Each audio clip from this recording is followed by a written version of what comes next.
ગણેશ વિસર્જન યાત્રા વખતે સામાન્ય તકરાર થઈ હતી તે સમયે પોલીસ પણ ઊભી હતી।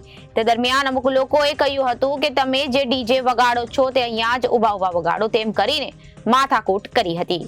ગણેશ વિસર્જન યાત્રા વખતે સામાન્ય તકરાર થઈ હતી તે સમયે પોલીસ પણ ઊભી હતી। તે દરમિયાન અમુક લોકોએ કહ્યું હતું કે તમે જે ડીજે વગાડો છો અહીંયા જ ઊભા વગાડો છો તેમ કરીને અને માથાકૂટ કરી હતી। જે સમયે બોલાચાલી થઈ હતી પરંતુ થાણા અધિકારીએ તે સમયે હાજર હતા। આયોજક પંકજ પટેલ દ્વારા 10 થી 12 વ્યક્તિઓ સામે ગેરકાયદેસર મંડળીનો ગુનો નોંધી પોલીસ સ્ટેશન ખાતે ફરિયાદ દાખલ કરી આગળની તપાસ શરૂ કરવામાં આવી છે। મારું નામ પટેલ સંતોષ જયેશભાઈ। આજ રોજ ગણપતિ વિસર્જનનો કાર્યક્રમ હતો અમારો, શોભાયાત્રા રાખી હતી। જ્યારે અમે વિસર્જનની શરૂઆત કરી ત્યારથી લઈને છેક સુધી અમારા જે ડીજેનો અવાજ હતો એ એક જ સિમિલર અવાજમાં ચાલતો હતો। એ લોકોએ આજ સવાર પોલીસ સ્ટેશન દ્વારા જાણ કરવામાં આવી હતી કે લીલી નેટ ના મારે। મસ્જિદવાળા એરિયામાં લીલી નેટ હોવાથી ડ્રોન શોટ નહીં લઈ શકતા અમે લોકો, જેના લીધે કે એ લોકો ગુનામાં હોય તો ખબર ના પડે। એમણે ઇન્ટેન્શનલી આ વસ્તુ કરી અને વિધિન 5 મિનિટ્સમાં એ લોકો પાસે હથિયાર આવી ગયા છે। અને હથિયાર એટલે કાયદેસર પાઇપો, દંડા, પાવડાના દસ્તા, પ્લાસ્ટિકની પાઇપો અને 2-3 જણે તો દુકાન પરથી તોડેલી પાઇપો છૂટી નાખેલી છે।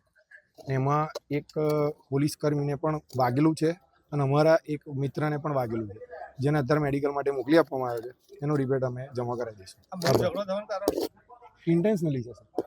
અમે કાલે એમનું જુલુસ હતું, અમારો એક પણ છોકરો આખા ગામમાં દેખાયો નહીં।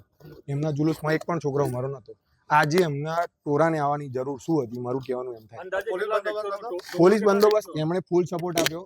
તાત્કાલિક એમણે ટોરાને ઊભું રાખ્યું, ઘર્ષણ થતાં રોક્યું। એ પૂરેપૂરો પોલીસે સપોર્ટ આપ્યો છે, અમને સપોર્ટ મળ્યો છે, ફૂલ સપોર્ટ। એમણે ઘર્ષણ થતાં રોક્યું છે। પોલીસ કર્મી જો અણબનાવ બન્યો છે, એમને પાઇપ વાગી છે, નામ હું ડિક્લેર નહીં કરું, એમને વાગી છે અને એમણે ફૂલ સપોર્ટ આપ્યો છે। એમનો કોઈ જ વાંક નથી। પોલીસે છેક લગીને સપોર્ટ કર્યો છે અમને। કેટલું ટોરું હતું? ટોરું લગભગ 100 થી 150 માણસ હતું। એમ પૂર્વ આવાજ કાવતરો કહી શકાય 100%। કારણ કે એમને ઇન્ટેન્શનલી આજ સવાર જાણ કરવામાં આવી કે મસ્જિદવાળા એરિયામાંથી લીલી નેટ કાઢી નાખે। હથિયારો હતા એમની જોડે? પાઇપ, પાવડાનો દસ્તો, લોખંડના સળિયા બધું જ હતું। વિસર્જનમાં સામેલ અન્ય કોઈ વ્યક્તિઓને વાગ્યું હોય એવું છે, કેટલા જણ? એક જણને વાગેલું છે અને 2 જણના નજીકથી પાવડાનો દસ્તો ગયો, છૂટો ઘા થયો। એમાં ટોટલ કેટલા લોકોને? લેડીઝના ટ્રેક્ટર આગળ જ દંડો આવ્યો છે। અમારા પાછળ 6 ટ્રેક્ટર બાકી હતા વિસર્જનના, એના લીધે અમે પબ્લિકને કંટ્રોલ કરીને ત્યાંથી રગે વગે કરી દીધું। સમગ્ર થઈ ગયું? વિસર્જન પતી ગયું। સમગ્ર ઘટના બની કયા વિસ્તારોમાં બની?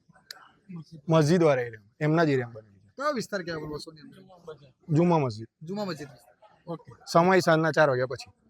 આજે ગણપતિજીનું વિસર્જન હતું વસો ગામની અંદર, દરેક ગામમાં હતું, મારા વિધાનસભાની અંદર પણ એવું અહીંયા હતું ને પૂરું થવાના સમયની અંદર એવી વાત મળી કે વસોની અંદર કંઈક અમુક તત્વોએ ગણેશજીના વરઘોડાની અંદર દખોરવાના પ્રયત્ન કર્યા હોય, પણ પોલીસની જાગૃતતાના કારણે અત્યારે શાંત વાતાવરણ છે। અને મને વાત મળી એટલા માટે હું વસો પોલીસ સ્ટેશન આવ્યો। એસપી સાહેબ, ડીવાયએસપી સાહેબને તમામ પોલીસ કાફલો અત્યારે વસોની અંદર છે અને શાંત વાતાવરણ જાહેર પબ્લિકને શાંતિથી રહેવા માટે અપીલ કરી છે અને કોઈ માથાકૂટો ના થાય એવી વસો ગામના તમામ સમાજના લોકોને મારી અપીલ છે। સાહેબ, શાંતિ દોરવાનો પ્રયત્ન કરવામાં આવ્યો તો પોલીસ દ્વારા કાર્યવાહી કરવા માટે કોઈ સૂચન કર્યું છે આપે? હવે એ ફરિયાદ થાય છે ને એ કાયદેસરની કાર્યવાહી કરવામાં આવશે।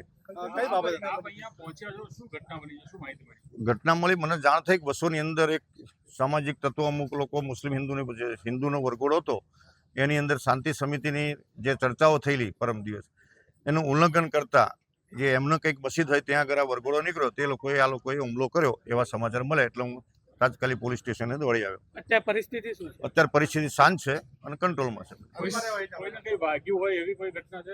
હજુ સુધી એવી વાતાવરણ ચર્ચા છે પણ એવું કોઈ જાણવા નહીં મળ્યું, જોવા નહીં મળ્યું।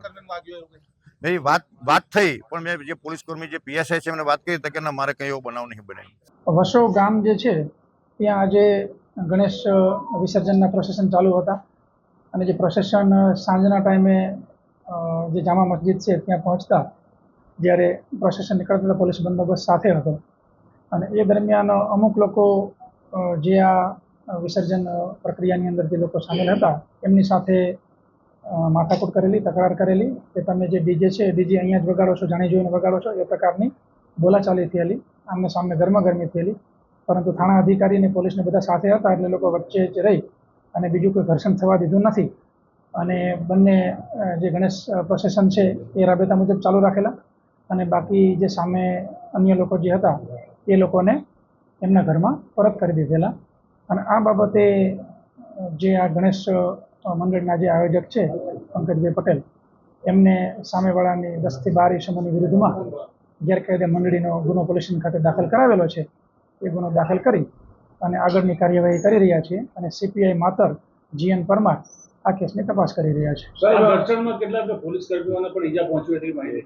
ના, એ બિલકુલ ખોટી વાત છે. આવી કોઈ વાત નથી અને એકબીજાની વચ્ચે ઘર્ષણ પણ નથી થઈ શક્યું, કારણ કે અમને વિડીયો પણ મળેલ છે. એની અંદર અમે જોયું હતું જેની અંદર પોલીસ વચ્ચે જ ઊભી છે કે જેથી કરીને બીજા કોઈ પ્રશ્ન ન બને. એની અન્ય કોઈ અનિચ્છનીય ઘટના પોલીસની સૂઝબૂઝ અને ક્વિક રિસ્પોન્સને કારણે બની નથી. આયોજકોનો આક્ષેપ છે કે પૂર્વ આયોજિત દાવતો હોઈ શકે છે અને તેના પહેલા પ્રકારનું ના, એ બાબતની તપાસ કરીશું, કારણ કે અગાઉ શાંતિ સમિતિની મિટિંગ પણ થયેલી, એમાં પણ બંને કોમના આગેવાનો હાજર હતા અને મસ્જિદ ખાતે પણ આગેવાનને હાજર રાખેલા હતા. અને છતાં પણ આજે અમુક યુવાન છોકરાઓ છે એના દ્વારા આ જે કંઈ ઘટના બની તો એ બાબતમાં એ આગેવાનો જોડે પણ અમે ચર્ચા કરી રહ્યા છીએ અને જે કંઈ તપાસની અંદર કોઈ પણ મુદ્દો બાકી ન રહી જાય એ મુજબ તપાસ કરવામાં આવશે અને CPI માતરને આ બાબતની તપાસ સોંપેલી છે. ખેડા જિલ્લામાં અવારનવાર આવી ઘટનાઓ બને છે, કોઈ કનેક્ટેડ એકબીજાના ગામથી છે ખરું? ના, અત્યાર સુધી કોઈ પણ એવી બાબત નથી જણાઈ આવી કે એકબીજા સાથે કનેક્ટેડ હોય. તમામની અંદર ઇન્સિડન્ટ પણ જુદા છે અને ઘટના જુદી છે, વિસ્તારો જુદા છે. હાલમાં શું પરિસ્થિતિ છે અને કેટલો બંદોબસ્ત? બિલકુલ શાંતિ છે. હાલમાં અમારા DYSP, અમારી LCB SOGની ટીમ તમામ અહીંયા હોલ્ડ કરી દીધેલી છે.